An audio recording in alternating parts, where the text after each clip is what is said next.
Gordon was cross. "Why should Henry have a new shape?" he grumbled. "A shape good enough for me is good enough for him. He goes gallivanting off, leaving us to do his work, and comes back saying how happy he feels. It's disgraceful. And there's another thing. Henry whistles too much. No respectable engine ever whistles loudly at stations. It isn't wrong, but we just don't do it." Poor Henry didn't feel happy anymore. "Never mind," whispered Percy. "I'm glad you're home again. I like your whistling." "Goodbye, Henry," called Gordon. "We're glad to have you with us again, but remember what I said." Later, Henry stopped at Edward's station. "Hello, Henry," said Edward. "You look splendid. I was pleased to hear your happy whistle yesterday." "Thank you, Edward," smiled Henry. "Shh! Can you hear something?" "It sounds like Gordon," said Edward, "and it ought to be Gordon. But Gordon never whistled like that." It was Gordon. He came rushing down the hill at a tremendous rate. He didn't look at Henry, and he didn't look at Edward. He screamed straight through the station and disappeared.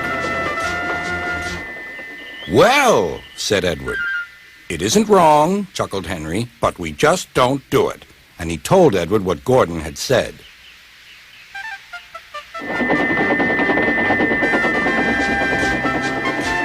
Meanwhile, Gordon screeched along the line. The noise was awful.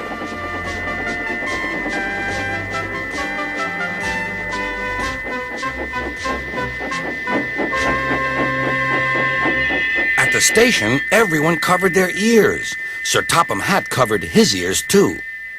"Take him away," he bellowed, "and stop that noise." Gordon puffed sadly away, but he wouldn't stop whistling until two fitters climbed up and knocked his whistle valve in place. That night, Gordon slunk into the shed. He was glad it was empty.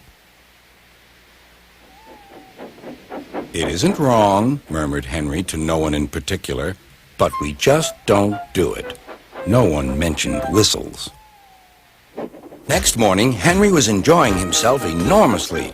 "I feel so well, I feel so well," he sang. "Trickety-trock, trickety-trock," hummed his coaches. Then he saw some boys on a bridge. "Beep, beep, hello," he whistled. "Oh," he called. The boys didn't wave and take his number. They thought it fun to drop stones on him instead. "They've broken our glass! They've broken our glass!" cried the coaches. The passengers weren't hurt, but they were cross. "Call the police." "No," said the driver. "Leave it to Henry and me."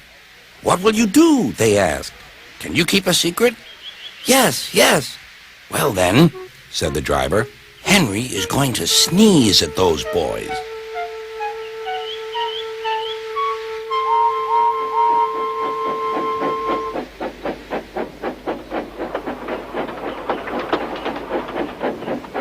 Lots of people were waiting at the station just before the bridge. They wanted to see what would happen. "Henry has plenty of ashes," said the driver. "Please keep all windows shut till we've passed the bridge. Henry's as excited as we are, aren't you, old fellow?" Henry felt more stuffed up than excited. Soon they could see the boys, and they all had stones. "Are you ready, Henry?" said the driver. "Sneeze hard when I tell you." "Now," he said. Achoo!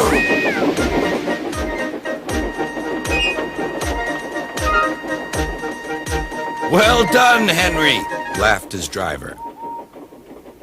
Henry went home, hoping that next time he saw Gordon and the boys, they would have learned not to be so mean.